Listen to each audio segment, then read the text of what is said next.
మేడ్చల్ మల్కజ్గిరి నియోజకవర్గం అల్వాల్ ప్రాంతంలో euro kids school నూతన బ్రాంచ్ ను ప్రారంభించిన తెలంగాణ రాష్ట్ర సీనియర్ నాయకులు మాజీ శాసనసభ్యులు శ్రీ మైనపల్లి హనుమంతరావు, జిల్లా అధ్యక్షులు శ్రీ హరివర్ధన్ రెడ్డి, రాష్ట్ర నాయకులు శ్రీ నక్క ప్రభాకర్ గౌడ్, స్థానిక నాయకులు తదితరులు ఈ కార్యక్రమంలో పాల్గొని యూరో కిడ్స్ స్కూల్ ని నూతన బ్రాంచ్ ను ప్రారంభించడం జరిగింది.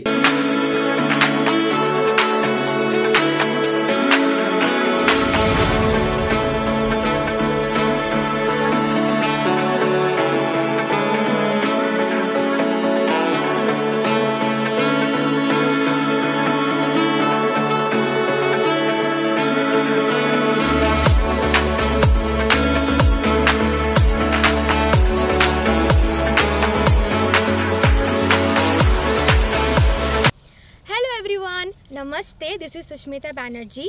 Please like, comment and share and also subscribe TSR News channel. Thank you so much. Bye-bye.